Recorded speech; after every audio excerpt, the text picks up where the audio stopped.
दोस्तों, हमारे देश में बहुत प्राचीन किले और हवेलियां हर शहर में मौजूद हैं। हर किला और हवेली अपनी एक अलग कहानी बयान करता है।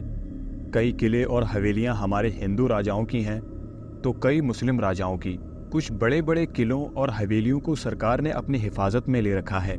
सरकार उसकी देख रेख करती है और समय समय पर उसकी मरम्मत कराती रहती है। ऐसी ही एक हवेली राजस्थान के छोटे से शहर अलवर में स्थित है। इस हवेली को भानगढ़ के किले के रूप में जाना जाता है, क्योंकि इसका डिजाइन एक किले के आकार का है। ये किला कई वर्षों से लोगों के कौतूहल का विषय बना हुआ है। इस किले से जुड़ी बहुत सारी कहानियां हैं। इस किले को भूतों का गढ़ भी कहा जाता है। ऐसा माना जाता है कि इस किले पर एक श्राप है, जिसकी वजह से यहाँ पर भूतों का निवास है। इसलिए पुरातत्व विभाग ने यह हिदायत जारी करी कि सूर्यास्त के बाद कोई भी पर्यटक इस किले में घूम नहीं सकता है। बहुत से लोगों ने इसके राज को खोलने की कोशिश करी, परंतु सभी नाकाम रहे। सत्येंद्र को बचपन से ही आर्कियोलॉजिकल साइट्स देखने में बहुत मजा आता था, इसलिए उसने आर्कियोलॉजिकल स्टडीज का कोर्स किया। उसने भानगढ़ के किले के बारे में बहुत सुना था। इत्तेफाक से उसकी नौकरी अलवर के पुरातत्व विभाग में लग गई। वहां भी उसने अपने सह कर्मचारियों से उस किले के भूत के बारे में बहुत कुछ सुना। क्योंकि वो इसमें विश्वास नहीं करता था, इसलिए उसने सोचा कि उसे खुद ही अंदर जाकर देखना होगा। एक रात जब सत्येंद्र की ड्यूटी किले के बाहर थी, तो उसने सोचा कि आज ही अच्छा मौका है, वो अंदर जा सकता है। वो रात के अंधेरे में चौकीदार की नजरों से बचते बचाते किले के अंदर पहुंच गया। रात बहुत गहरा गई थी। उसने टॉर्च जलाई और किले के अंदर चल पड़ा। रात के समय किला बहुत ही भयानक लग रहा था। वो धीरे धीरे किले के अंदर घुस गया।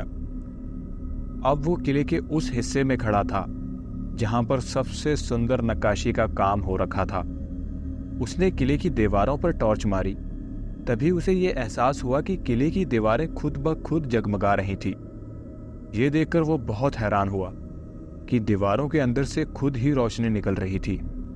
उसने दीवारों के नजदीक जाकर उन्हें छूने का प्रयास किया, तो उसको एक जबरदस्त झटका लगा। काफी समय तक उसके हाथों में जलन होती रही। तभी उसे थोड़ी दूर से घुंघरू की आवाज आने लगी। वो ध्यान से उस आवाज का पीछा करते हुए उस तरफ चल पड़ा। वो आवाज उसको एक बहुत बड़े कमरे की तरफ ले गई, जो उस जमाने में राजा का मुख्य महल हुआ करता था। जब वो उस महल के अंदर घुसा, तो वहां का नजारा देखकर हैरान रह गया। पूरा महल रोशनी से जगमगा रहा था। चारों तरफ दिए ही दिए जल रहे थे। सबसे चौंकाने वाली बात यह थी कि उसे उस महल में लोग दिखाई दे रहे थे। बहुत सारी दास दासियां वहां घूम रही थी। पूरे महल को एक दुल्हन की तरह सजा रखा था। ऐसा लग रहा था कि मानो किसी की शादी का फंक्शन चल रहा हो। सत्येंद्र ने जब वहां लंबे चौड़े पहलवान जैसे सिपाही देखे, तो उन्हें देखकर वो डर गया और एक खंबे के पीछे छुप गया। तभी एक पहरेदार ने राजा और रानी के आने की घोषणा की और उनके आते ही ढोल बजने लगे और दासियां फूलों की बरसात करने लगीं।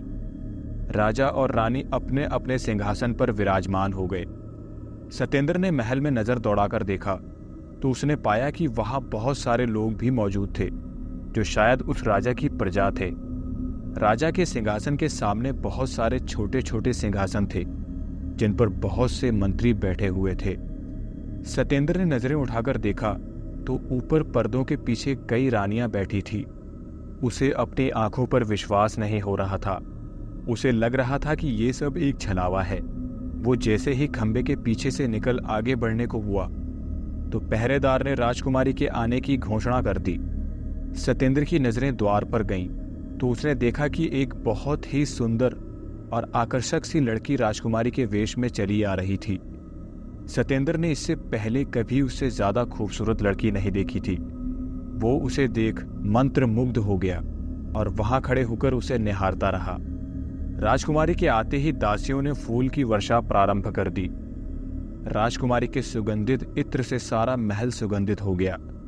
कुछ ही पलों में पहरेदार ने किसी राज्य के राजकुमार के आने की घोषणा कर दी। उस राजकुमार के आते ही सब उठ खड़े हुए और फिर से दासियों ने उन पर फूल की वर्षा कर दी।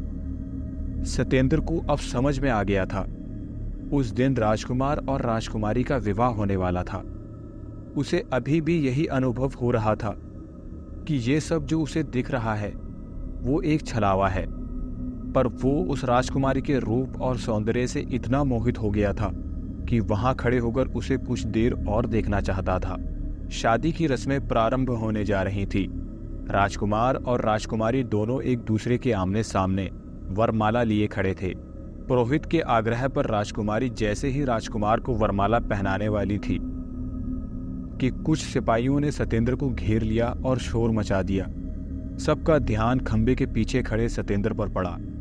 शादी की रस्मों को रोक दिया गया। सिपाही सत्येंद्र को खींचते हुए बाहर निकाल लाए। सत्येंद्र चीख चीख कर कह रहा था, तुम सब लोग एक झूठ हो, छलावा हो। मैं तुम्हारे इस छलावे में नहीं आऊंगा। मुझे छोड़ दो और मुझे जाने दो। तो यही है वो जिसकी निगाह हमारी राजकुमारी पर थी, राजा ने अपनी तलवार उठाते हुए कहा। मंत्री बोला, हाँ महाराज, यही है वो मनुष्य। खंबे के पीछे खड़े होकर हमारी राजकुमारी को देख रहा था। अब आप हुक्म दीजिए, इसके साथ क्या करना है?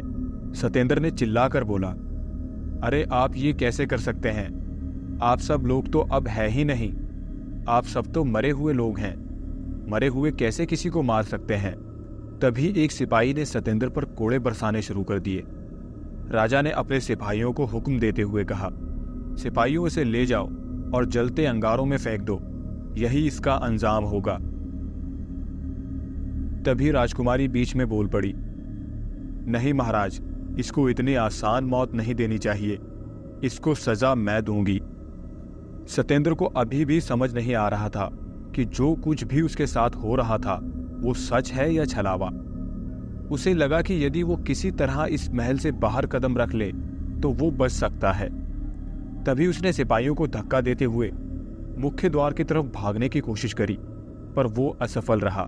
सिपाहियों ने उसे फिर से पकड़ लिया और इस बार बेड़ियों में जकड़ दिया। उसने राजकुमारी को अपनी तरफ आते हुए देखा। वो हाथ जोड़कर खड़ा हो गया। मुझे क्षमा कर दो, मुझे जाने दो। राजकुमारी ने गुस्से से कहा, तुमने जो किया है वो पाप है और पाप की माफी नहीं होती, उसकी सिर्फ सजा होती है। फिर राजकुमारी ने सिपाहियों से उस पर कोड़े बरसवाए। वो चीखता रहा और सिपाही कोड़े मारते रहे। उसे अपने ऊपर बहुत गुस्सा आ रहा था कि क्यों वो इस किले का राज जानने यहां आ गया, क्यों उसने अपने सहयोगियों की बात नहीं मानी। राजकुमारी ने रौद्र रूप साधारण करते हुए कहा, सदियों से मैं राजकुमार से विवाह करने की राह देख रही थी। आज वो शुभ घड़ी आई थी, पर तुम जैसे दरिंदे ने आकर फिर से रंग में भंग डाल दिया। पर आज मैं तुम्हारी ये चाल कामयाब नहीं होने दूंगी। आज मैं ये विवाह संपन्न करके ही रहूंगी। आज मुझे कोई नहीं रोक सकता। सिपाहियों, गरम लोहे की सलाखें लेकर आओ। इसकी नजर जब से मुझ पर पड़ी है तब से हमारे महल का अनर्थ ही हुआ है। आज मैं इसकी इन नापाक नजरों को ही खत्म कर दूंगी। सिपाही गर्म लोहे की सलाखें लाए। सत्येंद्र को सलाखों से बांध दिया गया। राजकुमारी के आदेश पर सिपाही गर्म लोहे की सलाखें लेकर उसकी तरफ बढ़े। वो झटपटाने लगा, पर क्योंकि उसको बांध रखा था इसलिए वो कुछ नहीं कर पा रहा था। सिपाहियों को अपनी तरफ बढ़ते देख सत्येंद्र के हाथ पैर फूल गए। वो पसीने से भीग गया। सलाखों को अपने इतने करीब देख उसके मुंह से चीख निकल गई, मुझे माफ कर दो, मैं कभी यहां दोबारा नहीं आऊंगा। मुझे मत मारो। तभी उसे किसी के चिल्लाने की आवाज आई, अरे साहब, सुबह हो गई, उठ जाइए। आप यहां गेट के पास क्यों सोए हुए हैं? सत्येंद्र की नींद टूटी। उसने देखा कि वो किले के गेट के पास लेटा हुआ है। वो सकपका कर उठा और वहां के गार्ड से पूछा कि क्या हुआ था। तब गार्ड ने बताया कि जब वो सुबह ड्यूटी पर आया तो उसने उसे वहां गेट के पास सोते हुए पाया। सत्येंद्र को इतना तो याद था कि वो रात को किले के बाहर ड्यूटी पर था, पर उसके बाद उसे कब नींद आई, वो कब वहां पहुंचा, उसे कुछ भी याद नहीं आ रहा था। हो सकता है शायद उसने कोई सपना देखा हो, पर उसने जो भी देखा ऐसा लग रहा था कि वो उस समय वहां था और जो कुछ भी उसके साथ हुआ वो सच था। वो वापस अपने क्वार्टर पर आ गया और सारा दिन उस सपने के बारे में सोचता रहा। वो अभी भी ये समझ नहीं पा रहा था कि वाकई में उसने कोई सपना देखा था या सच में वो किले के अंदर गया था और उन मृत लोगों को जीवित शरीर में देख पा रहा था। पर जो भी था, आज उसने अपने आप से एक वादा किया कि अब वो कभी भी भानगढ़ के उस किले के अंदर जाने के बारे में नहीं सोचेगा। वो राज जो भानगढ़ के किले से जुड़ा हुआ है, वो राज ही रहे तो अच्छा है। शायद इसी में सबकी भलाई है।